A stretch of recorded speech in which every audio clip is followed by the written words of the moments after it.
Welcome back to another episode of Absolutely Fabulous. It's episode 60, and you're here with Katja and Jillian.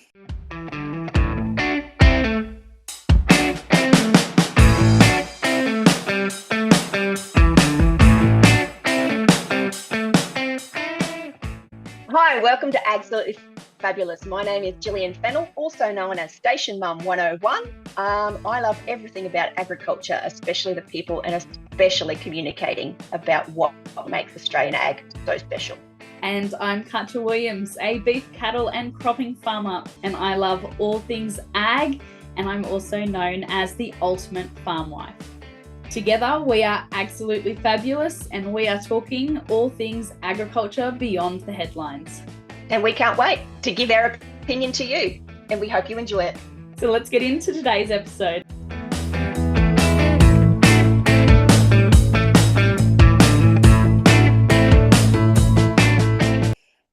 It's question and answer time. Woohoo! You've got questions, Katja, and from the I was going to say the readers, from the listeners and the viewers, the people who we encounter on social media and in real life. So let's go. This is part of the new format that we're doing. So we've got a dedicated question and answer episode every month.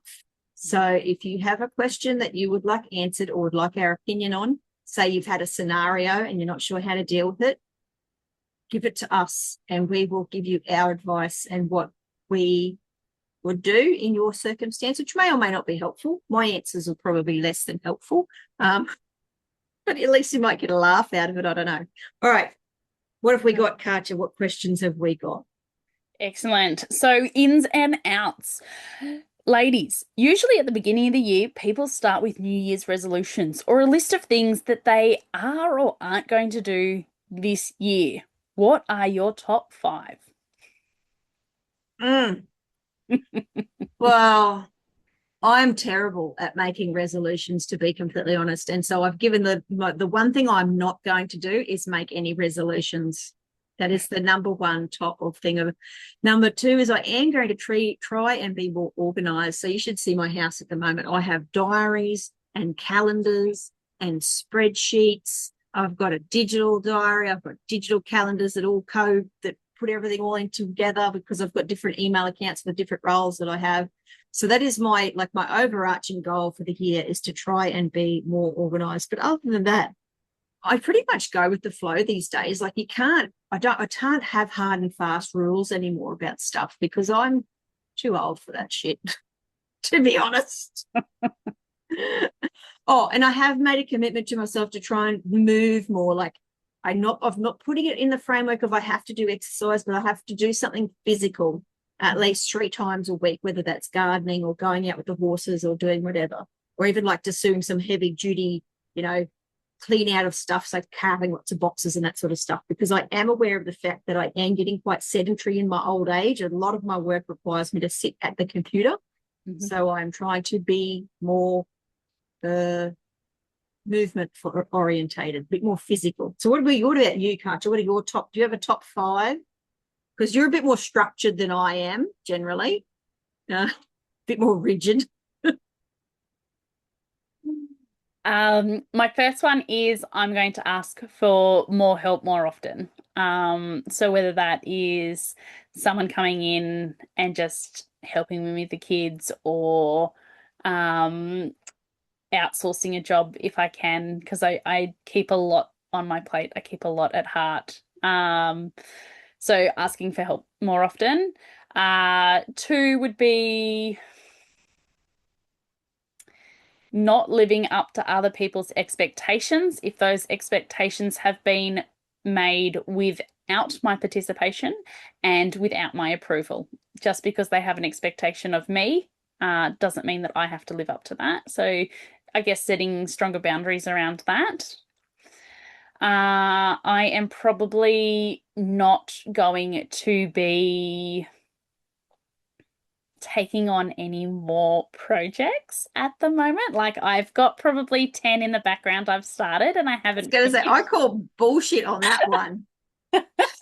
I'm going to try and finish at least half of my 10 projects before I start another one. That's a good thing. At least try to, make it more manageable for yourself. Even if you are asking for help and stuff, Yeah. there are occasions, we've had this discussion before, that you might take on a little bit too much on it sometimes. Yes. Yes. We spoke to the kids at New Year's about something that they want to do more often, and they all said one-on-one time with mum and dad. So we've sat down and worked out how we're going to do that through a rotation. So we're going to give that a go, spending a bit more one-on-one time with all the kids, because the kids at the moment are either all with me or all with Ned. So we're going to try and work that out, because even, at the ages of 6, 4, 3, and 1. Well, the 1-year-old obviously didn't say, I want to spend more time with you, but the other 3 all said it. So we'll try and work that in. And 5, as I said on my interview with Sarah King on Empress Nation, I have given myself permission to not finish a book. If I'm not enjoying it, if it's just not something that I am enjoying or want to keep reading, I've given myself permission to put it down, give it away, sell it, donate it, whatever it is. I don't have to finish the book if I'm not enjoying it. So that's my 5. That will save you a lot of time, I think. I have a compulsion. If I start reading something, I must complete it. And I know I could give myself permission, but I'm not at that point. I cannot not finish something. Yeah. Like a book or something that I've started. Even like videos, TV shows, so I will have to, even if it's the most rubbish thing I've ever encountered in my life, I must keep watching it until the end. And I'm like, I survived that. But yeah, waste a heap of time and energy, obviously. But so it's something I should work on. Maybe next year I'll make that my resolution or something.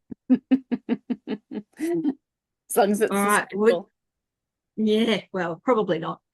Have we got any other questions that people have a burning desire to know the answer to? We did have another one come through about the new legislation in guns, because we have covered hunting, fishing, gun licenses, promotions, things like that here on the podcast before. So from my understanding, if you are a primary producer, it is 10 guns. I had a quick look at the firearms registry page this afternoon. So it's 10 if you're a primary producer, and it is 5 for any other reason for firearms.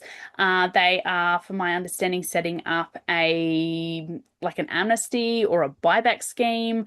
So that is going to be coming through. All those details are really sketchy at the moment. Nothing is set in stone. So it will be really interesting to see what comes over the next few weeks. I just really don't agree with the reaction the government has had to this, to the Bondi attacks. It is definitely not a gun problem. It is the people behind it, and that is not primary producers. That is not people in ag. That is not people who are in sport and targeting or in hunting. They are not the problem. So very much against these laws, very much into make your vote count at the next election, whether you are going to vote for the hunting and fishing party, whether you're going to vote for Pauline Hanson, who's becoming very popular at the moment. Yeah, I think do your research, vote wisely. This is the problem when you make policy a knee-jerk reaction to an incident and you try to make policy around it. Like you said, everything's really sketchy. New South Wales obviously is bearing the brunt of this because that's where the tragedy occurred. So they've come under the most scrutiny. Now the Prime Minister's backflipped on having a royal commission into the incident. And I think from that will be some very uncomfortable truths will come out about the state of the firearm registry and the sharing of information between different agencies, because it is pretty clear to most people that it was a failure of the systems and processes in place that allowed these people to have, like, people saying, oh, well, they had licenses and they did this and they did that. They were also on ASIO watch list and, we're doing some sketchy shit. So maybe someone should have acted on that. Yeah. Yeah, it is. And again, law-abiding people always get caught up in this. Yeah. And it will always have these unintended consequences. And yeah, that's why, the calls to, ban whatever we need to do more about gun laws, etc. We need to enforce the laws that we've got. And we need to do that fairly transparently and fund people properly to do their jobs. Mm-hmm. Because I think that's probably where the biggest downfall happened, was that because we are by and large law-abiding gun owners and do the right thing, they didn't need to police it because we were all just doing, the vast majority of us were doing the right thing anyway. Mm-hmm. And so they didn't resource it, and so no one could afford to do what they need to do to make sure that these tragedies don't occur. So it'd be interesting to see what comes out of this whole process. And of course, it's the loss of life, and that is just appalling. Mm-hmm. There's just no other word for it. It was just a devastating tragedy. And yeah, now it's been made political, and yeah, we'll see what happens. Not fun times for anyone ahead of that, I can guarantee it. But yeah. All right, we've got a lighter one we can touch on, Karcher. I've got a question for our listeners, actually. Yeah. So we're trying to recruit at the moment. So we are looking for a couple. We don't care what gender they are. Like, we just need two people who are happy to live together in the one house. Obviously, there's 2 bedrooms in there if they're not like a romantic couple, whatever. Don't We give a as in rat's. your station. Yeah, we as in the station. Not in any of our other capacities, because the rest of the people I work with have no money. So it's and the station doesn't have a lot of money either, but we do need the help. So, but we've had several people say to us, "Oh yeah, here's our resumes," and I've said, "Very, very good, thank you. We'd like to have a Zoom interview," and they go, "Yep, we'll get back to you when we're ready," and then crickets. And I've sent follow-up emails. So is that ordinary practice? Like, if you're not interested in the job and someone says, "Do you want to do an interview?" don't say yes. Yeah. Don't say yes. Just say, "Oh, I've got another opportunity," or "I've had a chance to think and I'm not interested anymore." Please don't waste my fucking time by not responding to emails. So my question would be, I think, to people who are listening, is that a common occurrence? And if it is, what can we do as employers or potential employers to make sure that our potential employees understand what the not the rules, the guidelines are for applying for a job?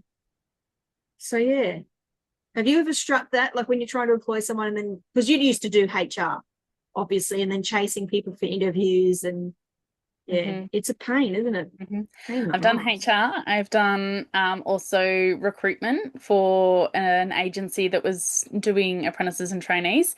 Incredibly common, and quite often, not only just a Zoom meeting, but an actual in-person meeting where all the correspondence has been sent, they've confirmed place, time, all of that, and crickets, no show. And that's in person as well as on Zoom. It is incredibly common. It is becoming even more common because I don't think they're teaching the etiquette of that anymore. It's just the same as birthday parties. How many times do people send out birthday invitations and ask for an RSVP and crickets? Because people look at the invite and go, "Oh, I'm not going." So they don't RSVP. They say, "Take my silence as me not coming," but that's incredibly rude. Because and this is the thing, like if it's something like a birthday party or not, you have to plan for that, and you're going to cater for that, and you're going to incur expenses for that. And then you don't turn up. And like the people who RSVP saying, "Yes, I'm coming," and then don't turn up, that's also incredibly rude. Even if it's at the last minute, say, "I'm really sorry, I tried very hard to get there, but I can't make it. I'm really sorry. I said yes, but now I can't come." Just tell someone. It's not the end of the world. Just say so. Oh, yeah. I think we need to have etiquette back in schools or something like it, because it's just, before, once upon a time, parents would teach those sorts of skills and rules and those sorts of things. But, we don't live in that sort of society anymore. So a lot of that's been lost. So I think it's about how to be a functioning human being, a functioning adult.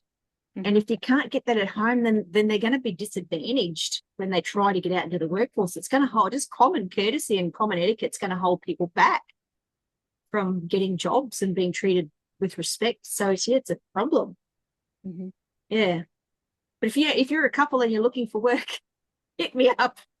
Hit Jillian up. Attend the Zoom. Yes.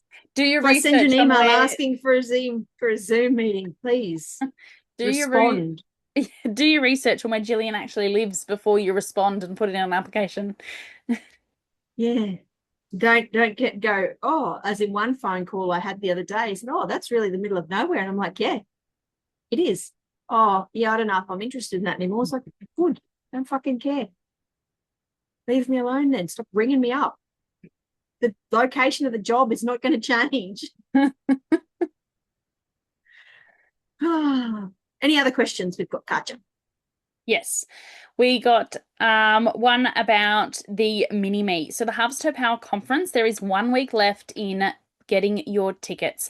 Highly recommend them. 2 days with lots of speakers, lots of workshops, lots of networking opportunities, 2 cocktail events, one on the Monday night, one on the Tuesday night. If you are staying the second night for the conference, there is a kids section up the back of the conference room so you can still listen and participate and be part of the conference, even if you are bringing kids. We know that women in ag are the primary carers of their children. We want to make this inclusive. I've been that mum at conferences who just feels so isolated and singled out by having to bring my babies, but they're information that I need to know for myself, my farm, for personal development. So, new year, new you. Make sure you're investing. Agriculture is one of the only industries where personal development is something that's just not part of the job. So many of us push it to the side. If someone had told me before I made this conference, like, oh, it's personal development, I would have been like, what? Like, I think it's just getting together and learning those one percenters from farmers who get it. These women have done the juggle of being on farm, raising kids, trying to have a second off farm income, who are trying to get through the hard times. They get it. If you have a lived experience which you have found really difficult, or you have information that you can't find, I guarantee one of the women in this room will know an answer on how to help you or be able to help you find the information that you need. And that is what is so valuable, because in agriculture, whether we are living on a station in the middle of nowhere like Jillian, or whether we're just working on farm and we don't get off it very often like me, um, like it shouldn't be lonely, it shouldn't be isolating, and we need to get in, help each other, support our communities, and this conference is a small step in doing that. So grab your early bird tickets. Yes. And what was the question that we had about the mini me competition? Oh, sorry, that's where I started. Mini me competition. So the question Was it was, how to enter? do I need to wear my sparkles in the 30-second video on where no, on why I should be the mini me of Jillian? Look, I will give points for style. So if you wanted to go all out and get all dressed up, but I also do understand that if you've just got 30 seconds in the middle of your busy day to grab the camera or the phone and quickly film yourself, like I won't hold it against you. So yeah, just I understand what it's like to be under pressure from all different areas. If you can make the effort, that's great, that's fine. But also, if you want to keep it a surprise, if you want to keep your final look sort of under wraps and do the grand reveal at the conference, that's fine too. Yeah, and remember that you've got to be outgoing, engaging, curious. So it can't be all about you. It's got to be, you've got to be ready to ask lots of questions and have lots of conversations. Official pram rocker, which is one of my jobs last conference. Toddler wrangler, entertaining of small children for mums who need a break. So if that sounds like something that you can do, if you're a multitasker and if you're quite handy on taking lots of little clips and making reels and that sort of stuff, that's a bonus as well. Absolutely. Okay, so mini me competition. If you are wanting a ticket to the Harvest Her Power conference, complimentary thanks to Jillian, who is sponsoring that ticket. You send a 30-second or so video through to either Jillian or myself. You can do that on our individual socials or on the Absolutely Fabulous page. Say who you are, where you're from, why you want to be Gillian's mini me at the conference, and what you will benefit from going. So send those through. We will look at them over the next couple of weeks, and we will announce on the podcast who our successful mini me is. Very exciting opportunity. If price is something that you are worried about, because we also know that women on the farm are not necessarily paid. Most of us are not paid. Most of us are not recognized for the work that we do. Gillian and I see you. We see you. We know you are there. So get in contact with us. This is your opportunity. Yep. Because not only will you get a ticket, there will also be a travel bursary and accommodation will be provided as well, which means that you'll be in one of the Airbnbs with all the other hosts and presenters. So you'll be part of the crew. It'll be a really immersive experience. You'll get to meet and spend time with an awesome bunch of people that you wouldn't usually have the opportunity to meet. Last year was such great fun. We had the Farmer Wants a Wife girls in the Airbnb with us. We had Grace, who was doing the on-farm in the remote area, pediatric first aid, who's just incredible. We had Alistair, who's going to be there again, and he is a scream. He is hilarious, and he's also really lovely. And if you ask him nicely, he will do your makeup for you, because that is his stock in trade. And Alistair's on the front page of a magazine. Yes, I saw that. That was so exciting. So I can't remember the magazine though. Was it Puzzles? Oh, like Take 5 or That's Life or something. But yeah, Alistair is on the front page of a magazine. So if you're at the servo, or if you're at the supermarket or the news agency, have a look for the outrageous drag queen on the front page, because that is Alistair. He is a sheep farming makeup artist, drag queen, bingo caller. And he is legitimately a top bloke. So keep an eye out for that. If you bring the magazine, I'm sure he will autograph it for you. Oh, I should do that. That would be fun. I absolutely loved Dr. Lucy Newsom's webinar that you girls posted as part of the Harvest Her Power fundraising event prior to the conference. Will you guys be putting out more webinars like this, either as Absolutely Fabulous or as the committee for the Harvest Her Power this year? I want to make sure I've got them on the calendar, because they were so enlightening, so interactive, and it was so nice to know that I could ask questions on something I can't ask in my community. That's a really good question, actually, because we haven't really given it much more thought, because now everything's been overtaken with the conference planning. But I was thinking after our last webinar we had with Dr. Lucy, that it was probably quite a valuable forum, and that we could probably do 4 a year, like 1 a quarter. I think, because bearing in mind Karcha's already committed to not taking any more projects. And that everyone is busy and all these sorts of things. So, and it is a very handy thing to have. And I think there are a lot of experts out there that I think have valuable information to share with us in a general sense that we don't have access to. So if you have any suggestions about what type of presenters, and it can be anything.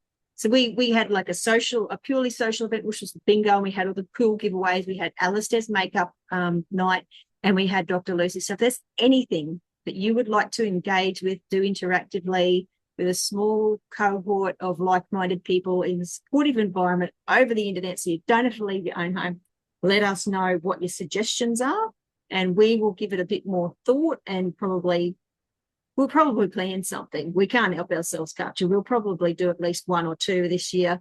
So let us know what you would like to do and who you would like to hear from, whether it's an accountant or a solicitor or something.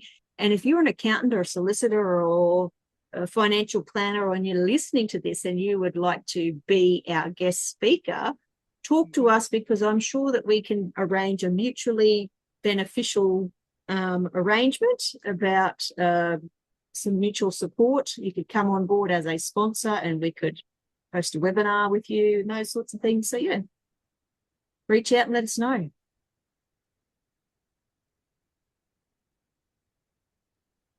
Is that it? I think that was the questions, and you didn't get anything come through on your end? No, not. It's been very quiet on my end. So yeah, let's wrap it up, and I'll let you get to bed. Make sure those kids are in bed, because they're probably still wandering the house. Yes, probably.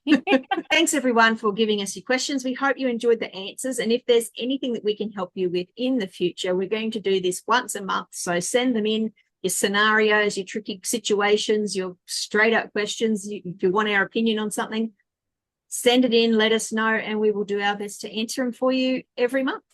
Absolutely. Anything else, Katja? Sometimes we can be helpful. Other times we're just outrageous, and Gillian brings the And humor. sometimes we're just funny and we just talk shit. So Yep. yeah, we hope you enjoyed this little new sort of format that we're doing. If you didn't enjoy it, let us know. If you did enjoy it, let us know. So yeah, give us lots of feedback. We love it, even the terrible stuff, because yeah, it helps us to improve if we think it's valid. Absolutely. Thank you so much, AgFabs. We are so glad that you're here for another episode of Absolutely Fabulous, and we will see you next week. Thanks, guys. Thank you for joining us on Absolutely Fabulous. If you've been listening along and enjoying all this content, which I assume you have, you've gotten this far, then you might also like Katja's other podcast. It's the Ultimate Farm Wife Podcast. And I'm going to play the intro for you right now. Welcome to the Ultimate Farm Wife Podcast. On this channel, we're going to be discussing all things marrying a farmer, moving to the land, and becoming integrated with a family farming operation. Whether you're moving to the farm for the first time or whether you're moving back into a family farming operation, we discuss the ins and the outs of all of it. So let's jump into today's episode.